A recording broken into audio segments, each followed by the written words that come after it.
Hey everybody, welcome to the Ronline Report. Very few of my guests need no introduction. This is one of them. If the 212 division was represented in Mount Rushmore, his face would definitely be one of those four faces. Jose Raymond, how are you? I'm great, buddy. Thank you for the wonderful intro there. In your honor, I wore this medium Boston Mass shirt. I love it. Thank you. And I see I was worried about the beard, but it looks like it's starting to make a comeback. Mine? Yeah. No, that's just old man grays coming through. That's if I don't shave every day, I have the 5 o'clock shadow. I'm a furry beast. I think you should. I think you should go to the Olympia for this last time with the beard for sure. I think it would look awesome. All right, I'll talk to my wife about that. Keep it under consideration. Okay, All right. so I'm going to get right to it. I was very surprised. I don't know when you made the announcement, a couple months back, I guess, that this was going to be your last year competing. I did not know that because I haven't been in touch, and it's you know, I know you've been at this for 25 years. It's not unexpected. You've been a pro you've been competing 10 seasons as a pro, or is this the 11th, 10th or 11th? 10th. Season as a pro. So you've been doing this a long, long time. But my first question, and I typed these all up, you always said you know when it was time to walk away from competing. A lot of guys we've known obviously kept going long past the point where their bodies had given out on them. You still look as good as ever. You're still top 3 in the world. What led this decision? What led you to make this decision that this would be your last season competing? Because I'm in a lot of pain. It's not just a nagging injury at this point. It's debilitating. You know, I can't tie my shoes. I can't put my socks on. I can do it, but it's extremely painful. And you know, oddly enough, my knee healed, so I can train legs. Yeah. But doing everyday things is a chore. And you know, also, I always said I don't want to be that guy where someone has to pull me aside and say, I think it's time to walk away. Yeah. I want to do things on my terms. And I know that another year of this, fighting off these young dogs, the way I got to train, the level of intensity that I got to train, and the lifestyle that I got to live to stay at the top of the heap is not something I foresee myself doing for another year. Wow. Because of the pain. You know, if I was pain-free, I might end up like Dexter, doing it until I get bored. But he's not that. He's 5 years older. You're 43 right now. Yeah. You'll be 44 on December 29th. The greatest birthday ever. Yeah. It's my wife's birthday, everybody. That's why it's the best birthday. I mean, yeah, 5 years, because me, Dexter, and Tito were all the same age, and you're 5 years behind. So tell me about the injury, because I'm thinking, is this the hip? I heard you need a hip replacement. Yeah. I'll probably go in January to get it done. I'm at the point now where the pain is so much that I'm looking forward to getting it done, because it's just too much. And but like I said, I can train, and my legs are as good as they've been, you know, for the past 3 years. Right. I've finally been able to do things that I couldn't do, and I don't have any knee pain. It's just in the hip. And I think the knee surgery is what brought on the hip pain. But the knee was caused because of the hip. I mean, how long is the hip? What's the history on this hip thing? It's been a good year and a half now that it's been aching. As soon as the knee was fixed and started feeling better, my hip was killing me. And the doctor said, you know, the way he described it is we're all born in like fetal position, all curled up. Right. And he's like, eventually you unravel and uncurl. And he said, you never completely unraveled. And Wow. he said, so I have an internal rotation of my femur, and that causes my knee to not be in alignment, and that's what caused the knee to be so bad. So once they fixed that, the hip just started really aching. And that's what he said. He said, you know, you would have needed this. It's a genetic disorder. It has nothing to do with bodybuilding. All right. But he's like, by the time you were 60, you would have needed one anyway. He's like, but due to the sports and squatting for years, you put a rush on it, and now you definitely need a new hip. He said he was trying to hopefully get some soft tissue surgery where I would get another 5 to 7 years or something, but said you're bone on bone. He's like, get the best out of it that you can, and then come after the show and we'll get it done. So Tito had this done like a year and a half ago or 2 years ago? Yeah, his 2-year anniversary of his new hip was just the other day. Did he have the same issue with the internal rotation of femur that you had? Yep, exactly. So he's had both of his hips done. Oh, wow. Did he have them both done? You can't do them the same time. Like, you can, but he didn't. He had one done in August and one done in December. I think the last video I saw, he was squatting heavy, deadlifting heavy. Oh, yeah, he was deadlifting 405 yesterday like nothing. Tito. He's a freak, man, and he can run, he can jump, he can squat. I mean, so I look forward to being able to recover from it and not be in pain. Yeah. So that's I've had a great career. I've enjoyed bodybuilding. This is my 26th year competing. Wow. And out of 26 years, I only didn't compete in 2008. That was the 1 year, and that's when I broke my leg. Right. And so I'm ready for the next chapter. And by no means is this a cop out or anything. I plan to be my best ever. Honest to God, I feel condition-wise, I'm way ahead of anywhere I've been the last few years. Wow. I could make weight tomorrow if I had to. I'm in a great spot. I'm ready. So all this talk about everyone else and I'm ready to fight it out with anyone. So you've been prepping. So you said, you've out of 26 years of your life, which is I can't do the math because I'm not good at it, but all your adult life, 2/3 of your entire life, you've been prepping for shows and competing. Can you imagine not prepping like ever again?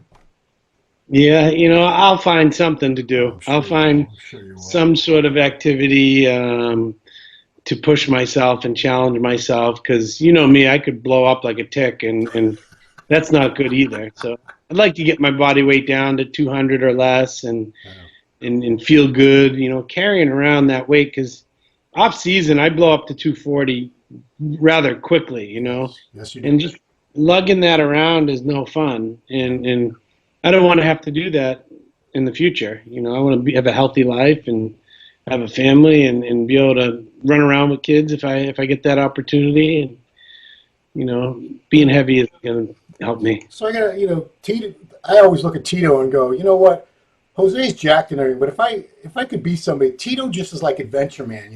He looks like he's just so comfortable and athletic, and it looks like, I look at you and I'd love to be that big. Believe me, I would. But I mean, I think we would all physically feel better being built like Tito Raymond than we would Jose Raymond.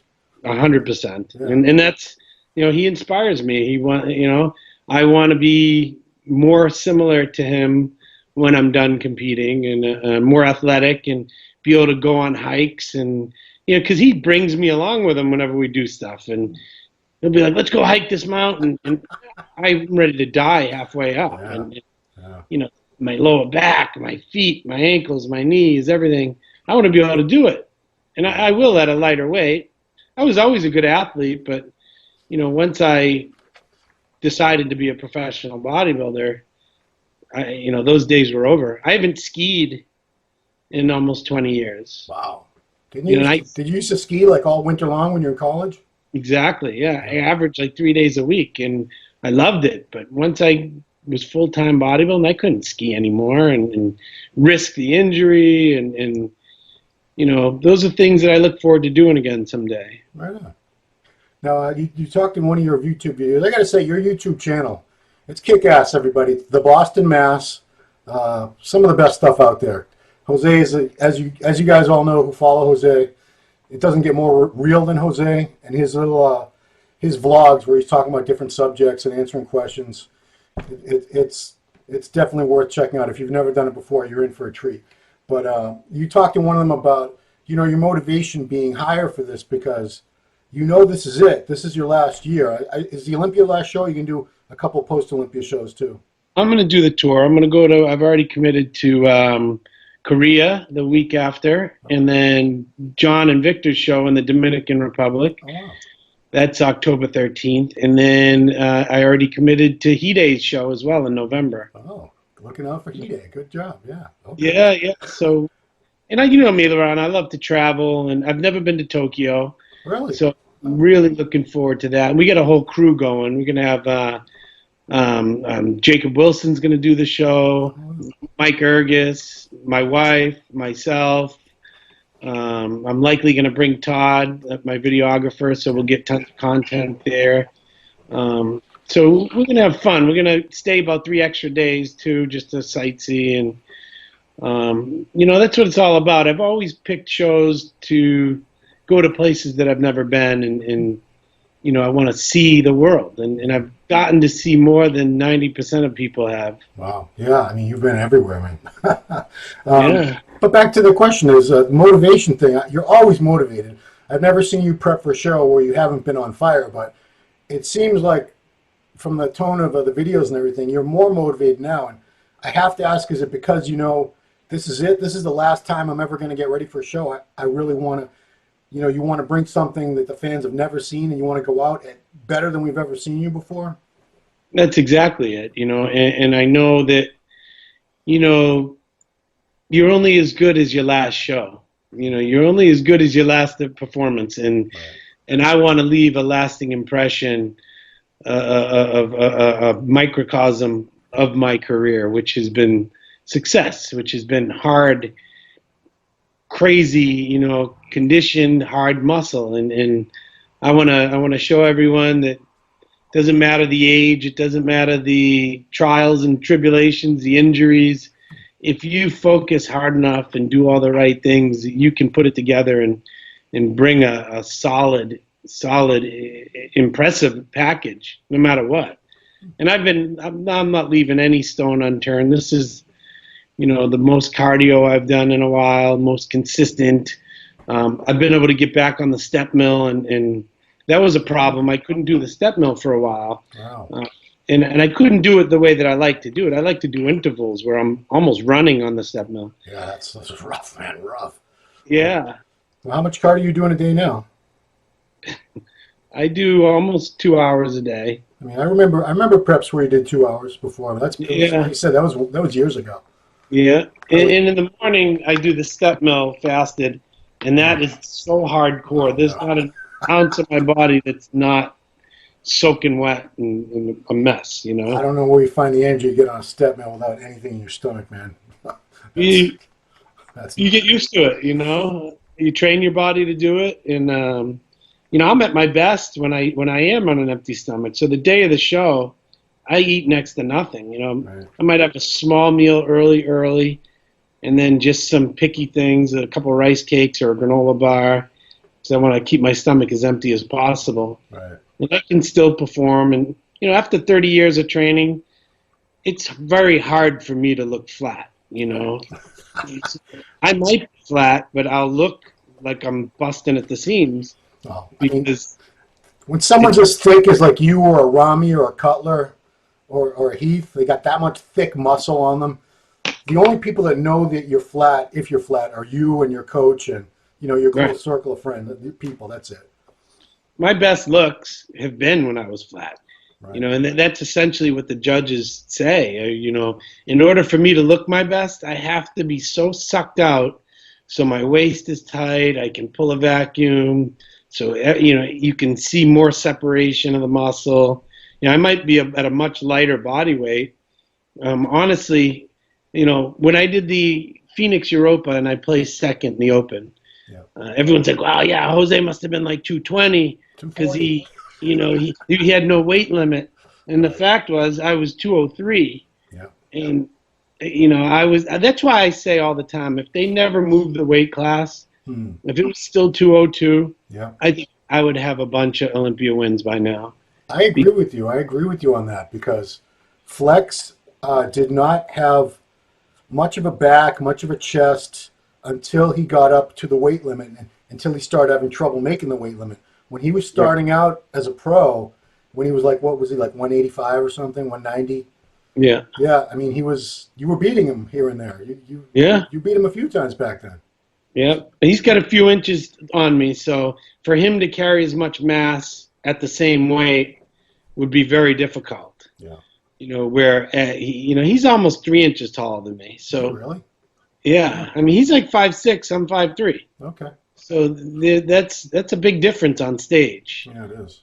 Particularly when he can carry that weight. And like I said, at my absolute best, I'm probably between 203 and 205, where he's probably 214 on stage, 215. Right. So he's a solid 10 pounds heavier. Right, and you've won most of your shows, correct me if I'm wrong, around 203, 205. Yeah, anywhere between there.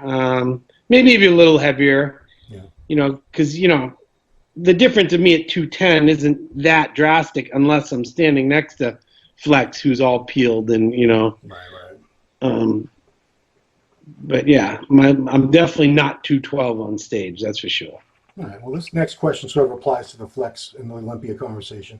So this is your 10th Mr. Olympia contest you're competing in.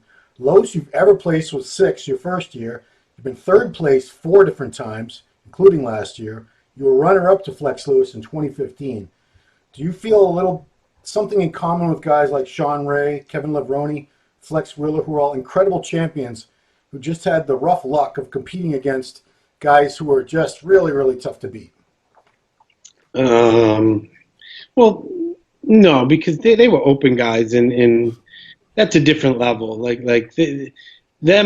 would gladly take second to Ronnie Coleman, to Dorian, and be very excited about it. Where, me and Flex are a lot closer than Sean was to Dorian, or you know what I mean? Right.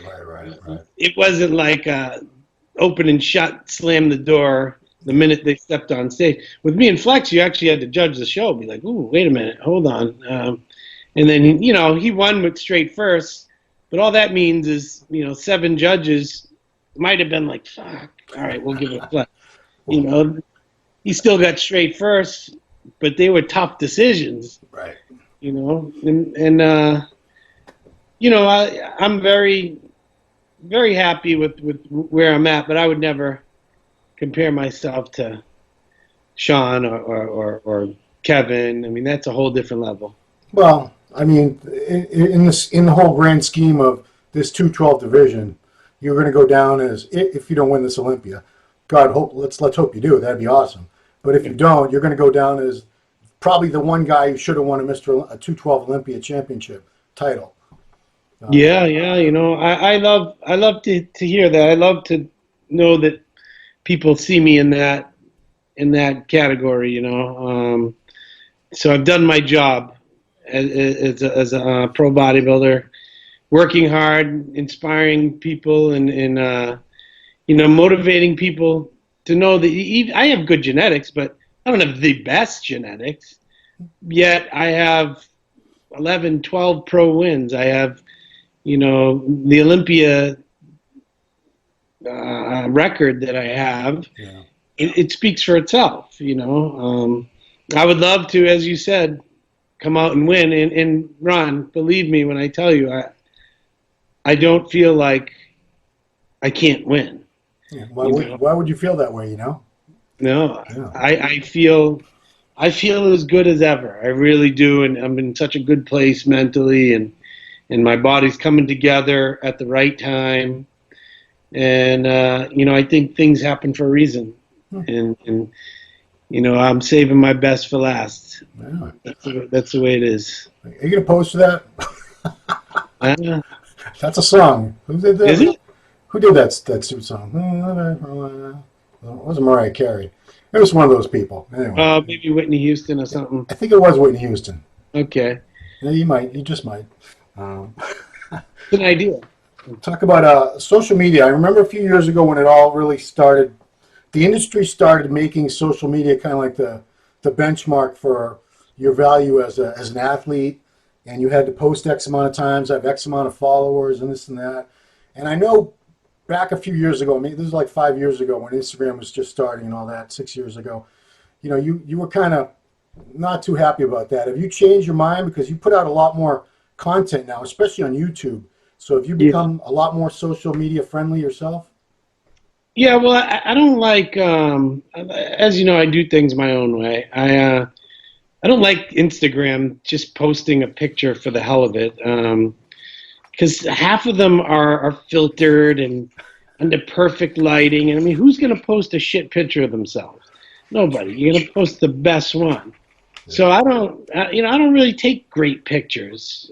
I do my job on stage, Yeah. and I'm one of those people who doesn't look good in pictures. But then you put me on stage next to people, and I end up doing pretty well.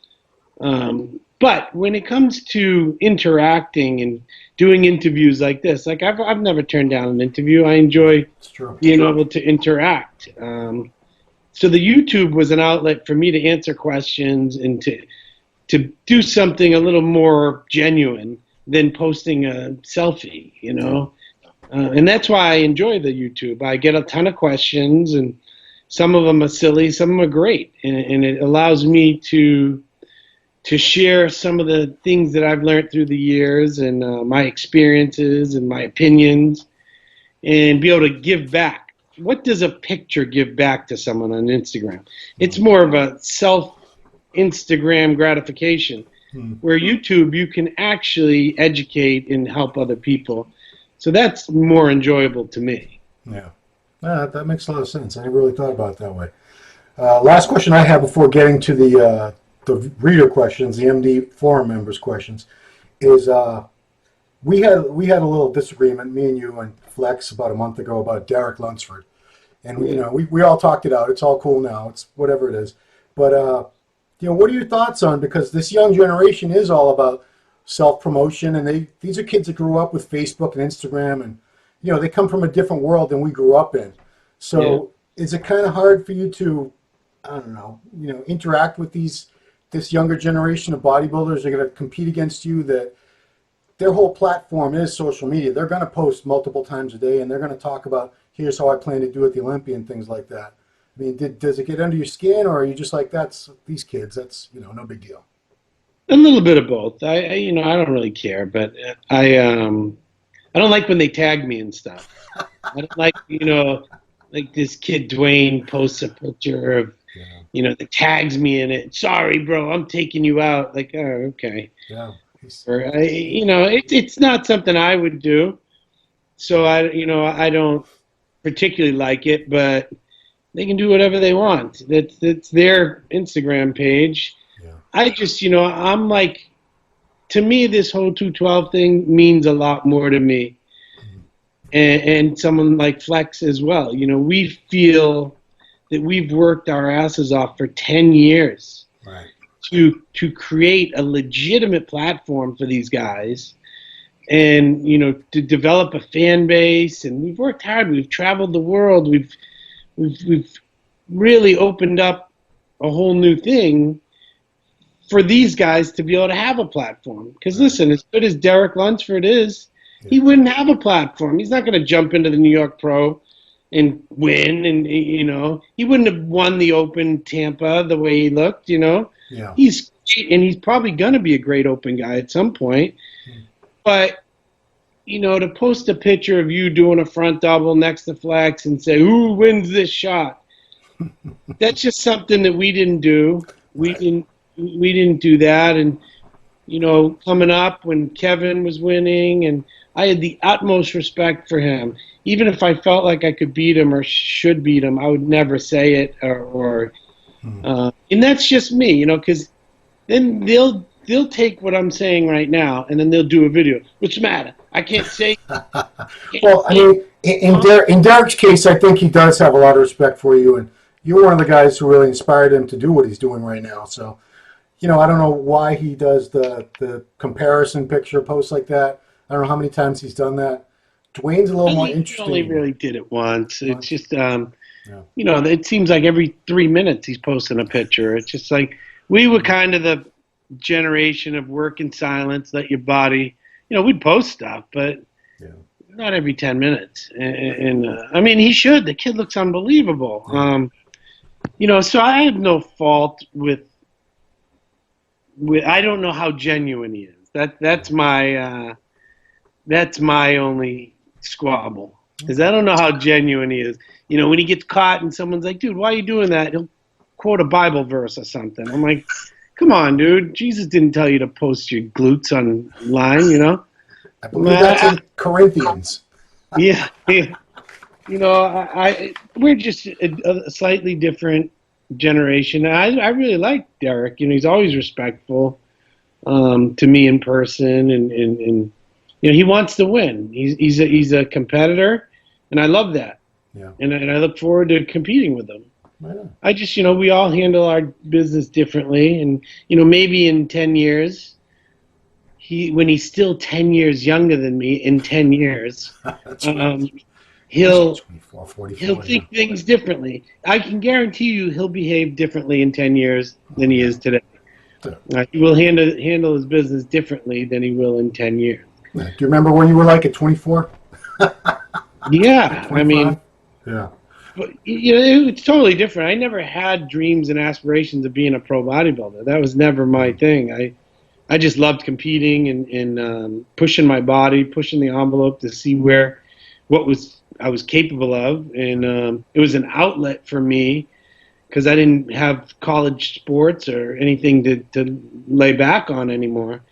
So it was something that I happened to be good at, and I didn't have dreams of being a pro. Back then, I would have had to compete against Ronnie and Jay, and that wasn't even a thought, So I thank God, honest to God, that they did develop the 202, the 212, because it allowed me to extend my career and to make a living and, as I said, travel the world and get sponsorships and all that great stuff that would have never been possible for a smaller guy had it not been for the 212. Interesting trivia, because I had to do a little research to write an article about the history of your man, Flex Lewis. The first lightweight show ever held was in 2007, and I think it was the Dallas Europa, and the weight limit was... Silvio won. Silvio won. The weight limit was 210. That was the first weight limit ever. That only lasted for one show. Yeah, because Silvio won the Open and the 210. That's right, he did.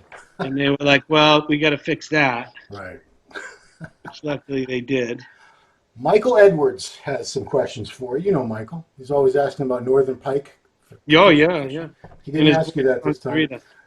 These are all actually legit questions from Michael Edwards. He was serious for once. Number one, what have been your fondest memories of your career and your best wins? How much time we got, people? Yeah, well, I'll say I have a few wins that were special to me. Obviously, there were people to me and to a lot of other people that were considered unbeatable. So in 2010, I beat David Henry at the Hartford Europa. Yeah. That meant a lot because that meant I was in a whole new realm. Because I look at David and I'm like, how the hell can you beat that? Right. And I beat him. And then the 2011 New York Pro, I beat the Golden Child, Flex Lewis. That's right. And at the 2009 Atlantic City, I placed second to Flex, where many had me beating him. It was a controversial win for Flex. Yeah, so those were all special. Then the 2013 New York Pro was like a last-minute decision. I ended up shaving the night before and driving to New York. You showed up at the venue, and they had already started. The meeting, I think, was over. Yeah. I think they were already starting, like, figure a bikini or something. You showed up with no tan. You were shaved already, thank God. That would have taken an hour. But you ran back there, and Carla or somebody painted you up. It was like just in time, and you won. And I beat a multiple world champion in Samuel Haddad that day. Right. So those were all like little feathers in my cap that were giving me confidence that, man, I do belong in this upper echelon of guys, I knew I was good. I knew I was a really good amateur. And, those were the wins that were really put me over the top. And then obviously going out and winning the Arnold Classic was, the stamp that, not only am I good, but I'm going to go down as one of the better ones, you know. And then that same year, placing second to Flex and pushing them. So that, you know, those were probably the most memorable wins as a pro. Yeah. My most memorable win as an amateur was the Team Universe in '05 when I won the overall, because I had won the USA, the Nationals, multiple times before I was even able to win the Team Universe. So that one, oddly enough, meant more to me, because back then it was a tougher show than it is today. Oh, yeah. You know, and you know, that was just special because I had done the Team U 7 times, and I finally won it, and I won the overall, and that was huge. Yeah, that was those Team U years. For the people that don't know, it was there was a few guys. It was like yourself, Tricky Jackson, your brother Tito, Skip LaCour, Jeff Willett, Chris Faldo. There were a few guys that did the show many, many times, and more often than not, they all won their classes multiple times. Yeah, and you were one of because them. they send us to the World Championships. Right. So that was like our Olympics. That was our Super Bowl, was to be able to go. Derek Farnsworth was a multiple winner. Right. You know, Steve Holland, Yanni Schamberger, Johnny Stewart, Prince Fontenot. I mean, these guys were awesome. They all were. Those guys Kai all were great. Kai Bean was a multiple winner. Greg Rando. Yep. You know, it was just an awesome crew of guys. Yeah. And this was before, I mean, a lot of people don't want to believe it, but nobody was trying to pass a test. These are truly natural guys that just wanted to be the best natural bodybuilder.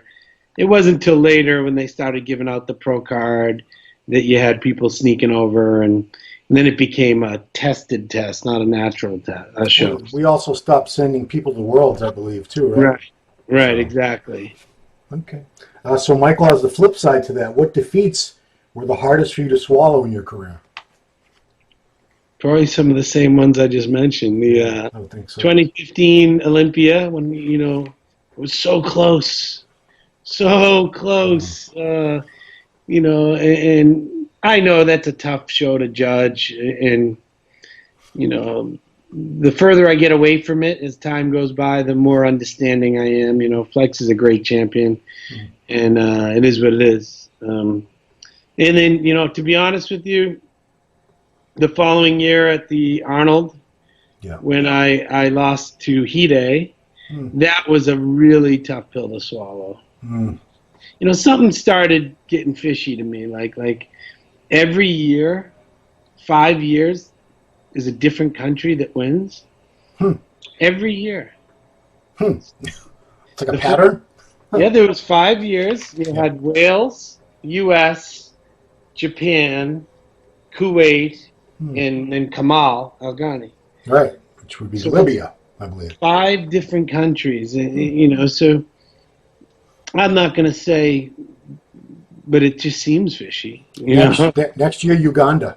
Okay. Yeah, well, they're not going to have it next year, so. Oh, that's right. Man, You know, were you surprised about that the Arnold Classic dropped to 212? Nothing surprises me when it comes to Arnold. I don't know. That's what he wants. Yeah. I don't know whose decision that was. If there wasn't enough interest, or you know, if he doesn't like the little guys, or I don't know what it is. If we're not what his vision is for bodybuilding, then so be it. Well, we were talking on the boards about it, and there was 7 guys in the show this year, which was a pretty low turnout. And you were saying that, as far to your knowledge, more guys had applied for it, or, you know, requested to be in it, and were not accepted. Yeah, I know a few good guys. I know Jacob Wilson just won the USA, just placed second in his first pro show. Right. I mean, he had all the qualifications to get an invite, and they denied him.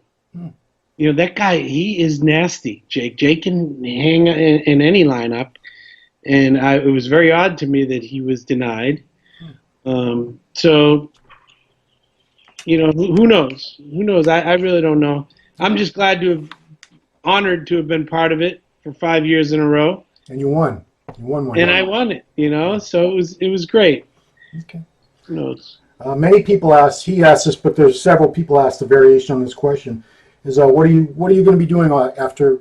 I know you're plenty busy, but what are your focuses going to be after competing? I will be able to put more time into business and go after some of my things that I've always wanted. I already have some things in the works of opening my own place. I'm sick of making other people money, and I've been to so many gyms that have just opened, and they're like, "Come, bring all your people for free," and I would end up bringing hundreds of members, Yeah. and then their cousins and their wives and their sisters and their best friends join, and there's a trickle down, and within a year they see how busy I am training people, and they're like, "Oh, we got to revisit that and start charging you some more money." I'm like, "Really? All right, whatever." So I have some people that are partners that are interested. We're currently scouting a location. I want to do things my way. I want to do things completely different. I know the gym business is very saturated, but I'm a firm believer if you build a quality product, people will come. I don't care how much competition there is. There's only one that's going to be the way that I'm going to do it. So that's something I'll be able to put more time into, as well as more time in helping other people. I only train a certain amount of people a week because I gotta sleep, I gotta eat, I can only fit so much time and try to compete at this level. And you coach, you prep athletes too. Exactly. I have at least 10 people going at any one time, which isn't a lot. That's a good amount if you're giving them all attention. Right. And I can take on more people when I have the time. So I will just fully immerse myself into bodybuilding. I want to cover shows. I want to do interviews. I want to do breakdowns, reports, play-by-plays. I absolutely love being involved in that manner, and I think I have as good an eye as anybody. Oh man, yeah. Just from being involved for so long and doing it myself, so I can open some eyes to what I'm looking at and what I see, and really be able to help people out as far as that goes. A little side note: I said this on the board, but obviously everyone who watches this doesn't go on the MD forum. Is I was at New York Pro, and Aceto was behind me. He was doing the play-by-play for RX, but I think he was just typing. Anyway, I heard someone talking next to him. I knew Aceto was behind me, but then I'm doing my thing on my phone, so I have no idea who else is around him. And I hear someone feeding him all the commentary. And, it was like so-and-so, nice ham drop, needs more quad sweep, adductors look weak. It was very, very detailed analysis. And I'm going, wow, this guy's got the hell of an eye, and he's doing an excellent breakdown. I feel like stealing some of his comments. I wonder who it is. And when I got a second, I looked behind, it was you. I was like, yeah. And I don't know why I didn't recognize your voice. I think because you were whispering. Yeah, Chris loves when I break down stuff. He and I have so much in common, like with the way we see things, and so he'll send me a picture of one of his guys, one of his clients, and just wait for my feedback, and he'll be like, "Yep, exactly, that's what I was gonna say." So when he was doing the play-by-play, he's like, "Just narrate to me what you see." He didn't even lift his head. He's like, "Yep." Well, he knows you're going to see the same thing he sees. Right. Okay. Strange question from Michael is number 4. Not only your head has gotten bigger with age, also your heart, like the Grinch, I guess. What do you attribute that to? I don't know if he's referring to the size of my heart or no, I think he means my compassion for mankind. I hope that's what he meant. I don't think so. I think Mike is a little wise ass. So we can address both. I've always had a big dome. Yeah. I think it's grown along with everything else. I mean, look at the size of your hands. Exactly. I got mitts. Look at that. My, it's funny.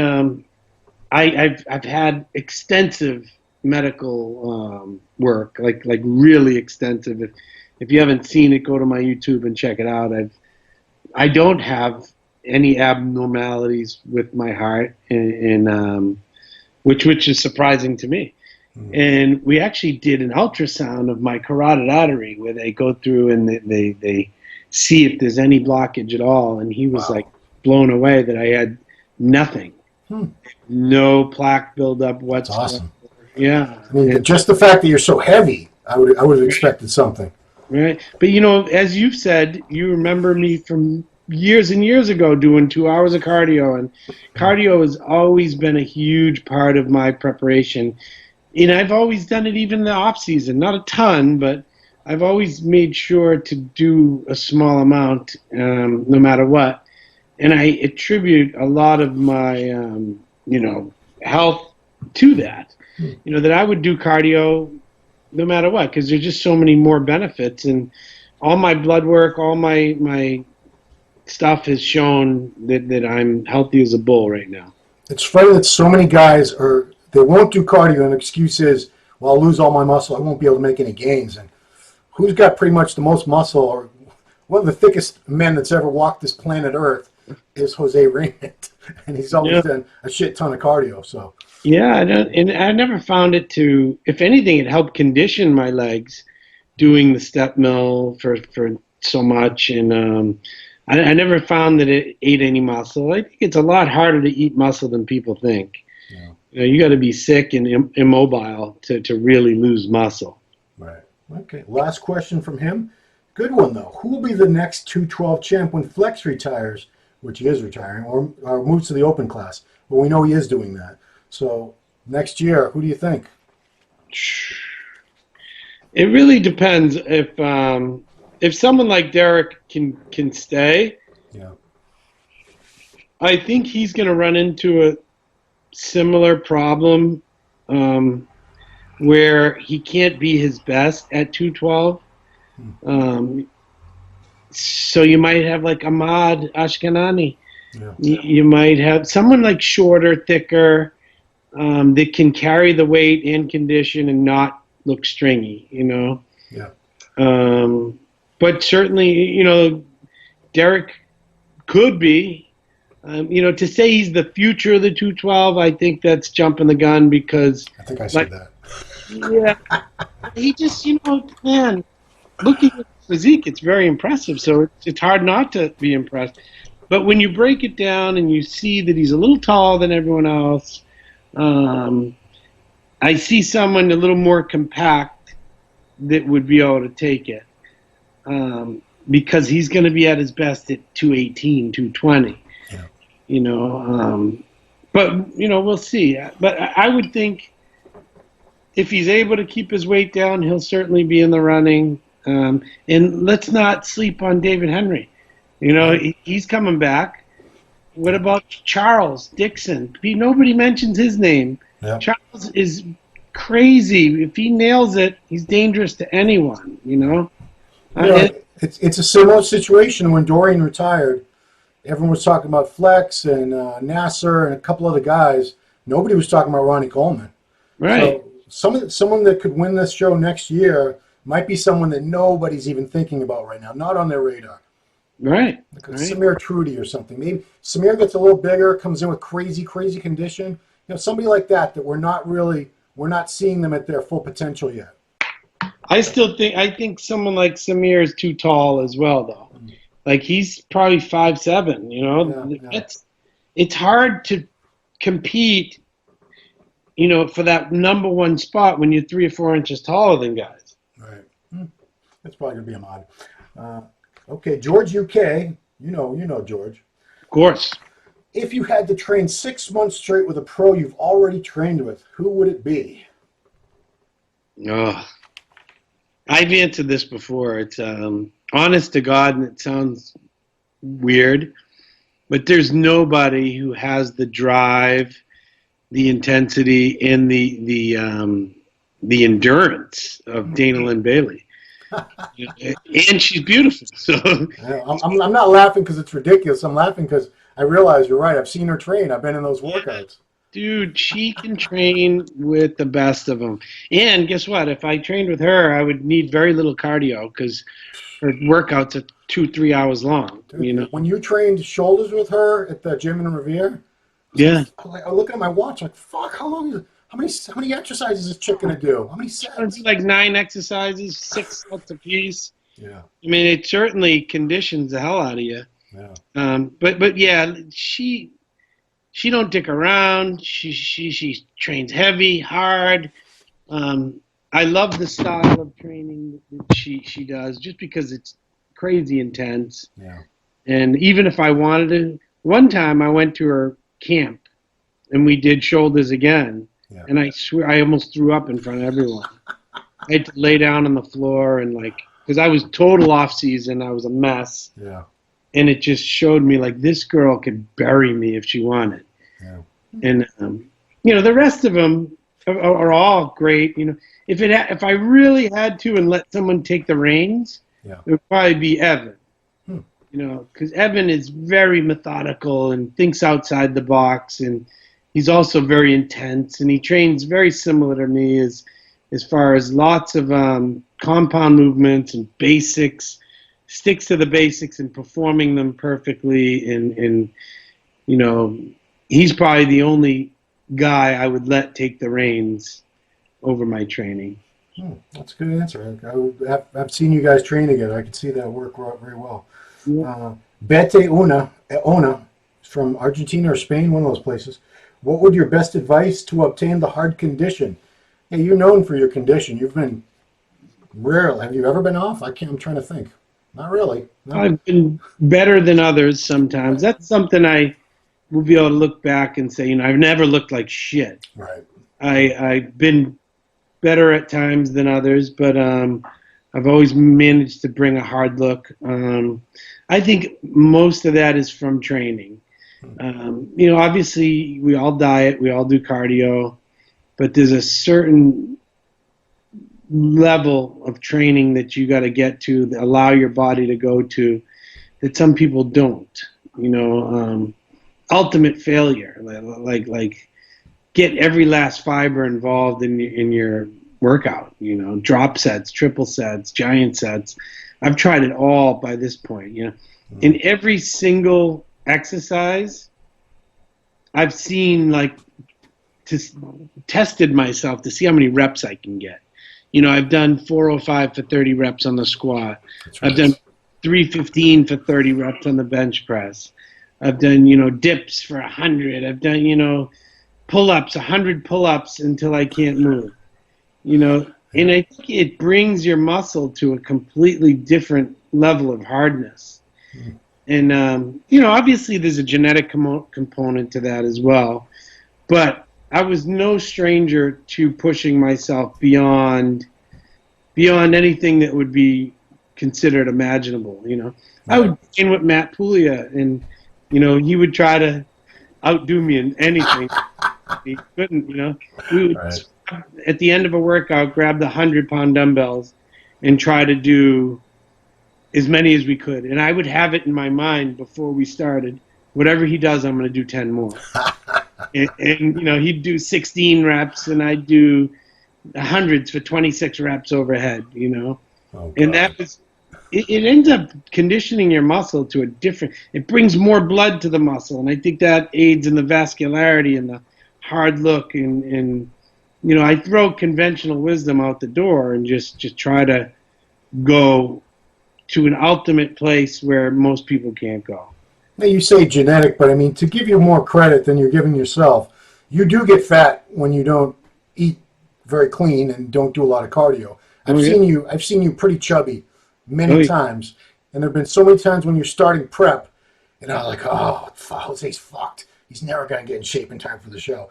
And then 3 weeks later, you've dropped 20 pounds of. Well, I don't know, it's probably not 20 pounds, but totally different look within 2 to 3 weeks of dieting and doing your cardio. It's crazy how fast you change. Right. Yeah. Next question. Most memorable amateur show? I think you said that was a Team Universe when he won the overall 05. Yeah. Here's a good one from someone named Jimmy. With all your knowledge you've gained over the years, name 3 things, and let's not make it 3, whatever you want it to be, that you wish you knew at the start of your career that you know now.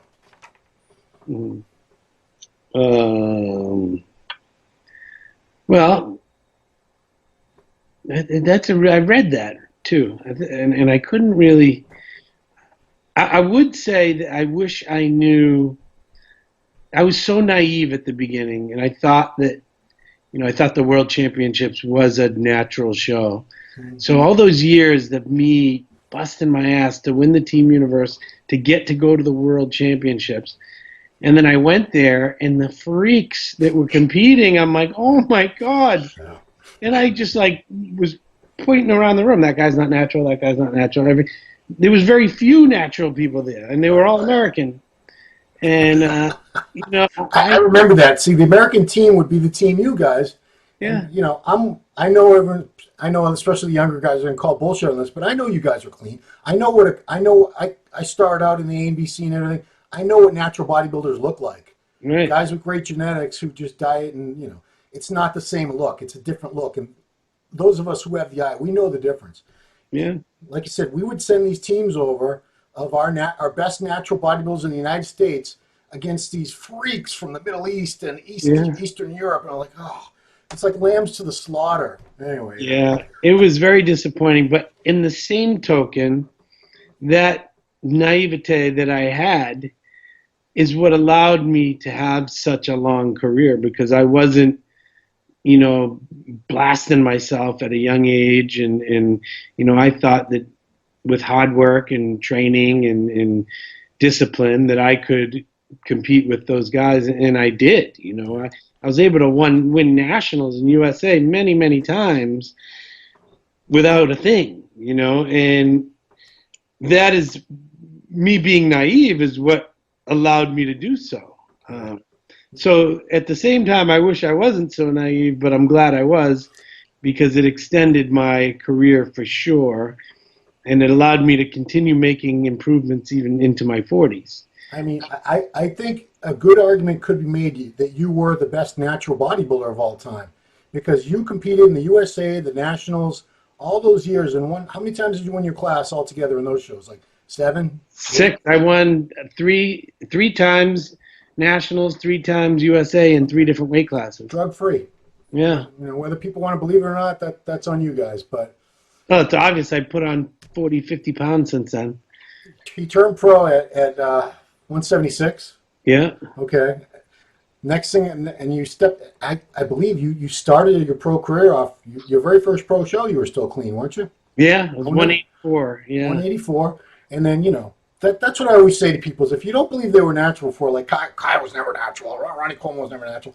I go, really? Let's look at Ronnie Coleman when he won the World Amateurs at 5'11" and 215. Yeah. And 10 years later, he's competing at 296. If he had been on gear at 215 already, he would never have gone. He was never going to put on 85 pounds more muscle, you dumbasses. Right. I get frustrated.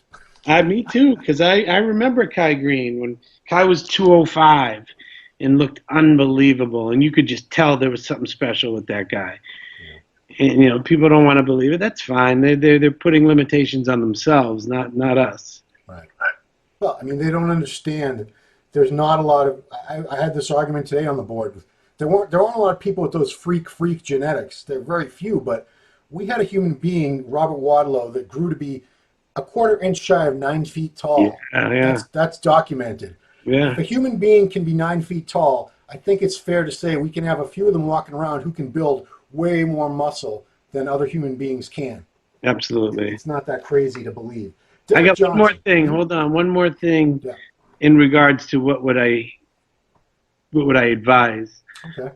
People need to do shit on their own. And listen, I coach people. I help people. I would rather someone do it on their own and learn as much as they can before they come to me, because then it makes my job easier. They'll understand the terminology. They'll understand what I'm saying when we're interacting.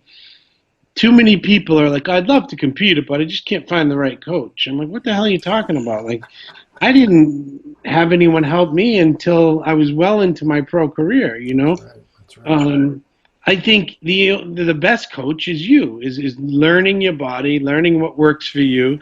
Then you can work with a coach a lot more efficiently. You can tell them, I don't do well with a lot of carbs, or I need a lot of carbs, or I need a lot of cardio. And I told Chris that when I first started working with him. I'm like, I'm a load. I need a lot of cardio. And, at first he's like, all right, 30 minutes. And then I'm like, all right. Sure enough, we would end up with 2 hours. I'd send him pictures. He's like, you're getting bigger. Stay on 2 hours. So that's a big piece of advice. Learn as much as you can on your own before you go and hire someone. Cool. Derek asked 3 questions. I'm only going to ask one of them, though. What are your feelings on the theory or the belief that the 90s put out better bodybuilders? Bodybuilders are better in the 90s. Well, they were. Okay. Well, I'm not going to say that because Phil Heath would hold his own in any era. Absolutely. But they were because there was more of them. There was more. We're going to see a big slide in the next few years. All these guys are getting older. Dennis Wolf is gone. Dexter's going to be gone. Sean Roden's going to be gone. Yeah. Rowley will be gone. And then where's this new crew of guys? There's no. Back then, think of how many guys in the 98 to 2000 lineup were 5'11". 5'11", like Nasser, Dorian, Ronnie, even Kevin Levrone was 5'9", 5'10". Yeah. Flex Wheeler. Flex Wheeler, yeah. I mean, Gunther, 6 foot. Nasser. Now you don't have anyone that big. Even Milos, who's 5'10". Yeah. There were so many bigger, taller, more people to pick from. There were more people that wanted to be that. Where today, if you're 5'11", instead of working up to being 245 on stage, they're like, well, I could be 219 and be a classic physique guy. That's right. Yeah. So that is why, yes, bodybuilding was better. That was the peak years of bodybuilding because we had way more people that wanted to do it. And today, people don't want to do it. They don't want to put the work in. It's just a prime example of modern day life. People don't want to work for the shit they got. They want it now, the instant gratification. It takes a long time to build a body like Flex Wheeler, to build a body like Dorian, and nobody wants to put in the time. So, yes. Okay. No, I agree. I think we're losing a lot of the guys with the better genetics who would have been really good bodybuilders. We're losing them to physique. I see guys in physique, I go, oh, that guy would be a pretty good bodybuilder. I mean, I can't see the legs and everything, obviously, but the frame, the muscle shape, you can see the potential that what they would look like with more muscle. And classic, obviously, this guy with like another 20 pounds on him, he'd be a great bodybuilder. But picture Chris Bumstead. Now he's what, 24, 25? He is 25. Picture him. No, I'm sorry. He's 23. He's 23. Picture him just being quiet and training and eating for 8 years. In 8 years, he'll still only be 33. He could be easily 265, 270 on stage with that frame. Oh, yeah. Imagine what that would look like. And that's what you had back then. Right. You had guys that were just keeping their head down, working hard, and bam, that's what you would have. But instead, he's a superstar at 24 years old, because there's classic physique. He would be a bigger version of Barry DeMay, is what he would be. Yeah. Right. And Barry was freaking pretty great. Yeah. I'm just going to ask you 2 more questions. Big Beat, he must be from England because he calls you a chap. How did you amass your knowledge? Was there a mentor? Did you carry out formal study? Yes, you did. That helped your bodybuilding. How did you use your coach for a second pair of eyes? Well, let's just talk about that. Where did you get all your knowledge? What things contributed to, the educated bodybuilder, coach, everything that you are now? Well, the long story short, I started weight training very young, very, very young. It was a way for me to calm myself down. It was a coping mechanism. My brother and I started training really young. So obviously I had him to bounce things off of. He's 5 years older than me. He went to college. He studied sports medicine at Springfield College. We started talking about all the things he was learning. And then I went to college. I studied exercise physiology at Plymouth State. So I went headfirst and enjoyed everything I studied in college. I wasn't a great student in high school, but when I got to college, I really took a liking to the things that I was learning. And, you know, I loved kinesiology. I loved anatomy and physiology and structure and function and nutrition. And so I did have formal education, plus the trial and error of things, you know. Not everything you learn in college is applicable to bodybuilding. You know, some of the professors might think it is, but it's really not. But you learn what is and you learn what isn't, and then you apply it yourself and you see what works. And, you know, obviously you've been competing for 20-something years. You're going to learn a lot. And then I learned a lot through other people, you know, and continually reading things. And you know, if there's a supplement that I want to learn about, I will read up on it and I'll get the, you know, official scientific breakdown of it, what it does, what it's known for. I'm not just going to take Joe Schmo's word for it in the gym and, you know, apply it that way. And, you know, I've learned also to keep it simple. The simpler you keep it, the less variables you have, the less you have to worry about what's screwing you up and what's working and what's not. So, yeah, I did have the formal education, and I have a lot of experience in trial and error. And that's it. And you've also been a personal trainer since you were what, like 18 or 19? Yeah, exactly. So I mean, you've trained all types of people from Everyone, you know, overweight, you know, older people to top athletes. Yeah. So yeah, that certainly gives you another edge as far as all the. Yeah, I learned, you know, on the go. You know, I learned while I was studying. I got to work with people immediately right away.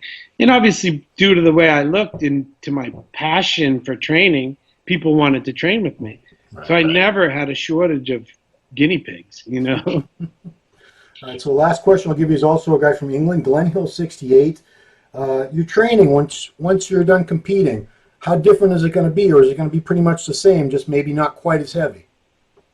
Yeah, I will continue to train to do what makes me feel good. I've always trained. You need to reach a certain level of intensity to even get that emotional response from it, you know, that relief. Mm. As I said, I use it as a coping mechanism. So if I don't get something from it, my nervous system doesn't get stimulated, then I'm not going to get a lot out of it. Yeah. So I will continue to train hard, as hard as I can, pain-free, and enjoy the process. You know, I won't be trying to set any records, but I'm not trying to set any records today. So I'll likely be using more weight than the average person. Yeah.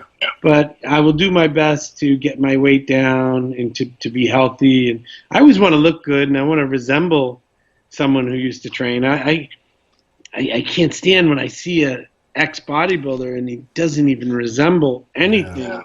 Like not even someone who exercises, you know. I want to at least have people be like, I can guarantee you my arms are still going to be big. Like, even when I'm 70 years old, I'll still have big arms. Well, did your dad pass away? I forget. Not yet, no, but he's still got arms. You showed me a picture maybe like 5 years ago, and at that point I think he was already like 80 years old or more. Yeah, he's in his late 70s. Flexing his bicep, and damn, it was peaked and striated. And yeah, it's crazy.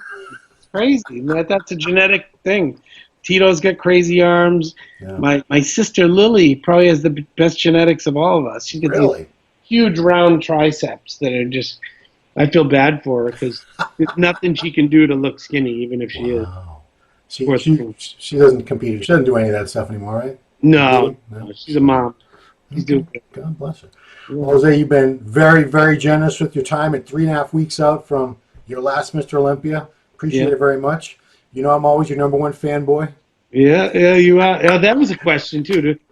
I used to. What's it? Is Ron Harris still a fanboy? Yeah, Ron will always be a fanboy. I'm a fanboy. I love all the.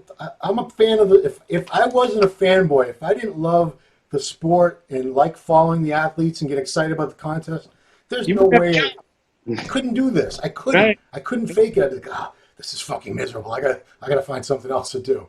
Yeah, I agree. I was training your brother today, and he's like, "Did you hash it out with my brother?" I'm like, "Yeah, it was never a big deal." And he's like, "What you got to understand with him is he just doesn't know better. He doesn't know."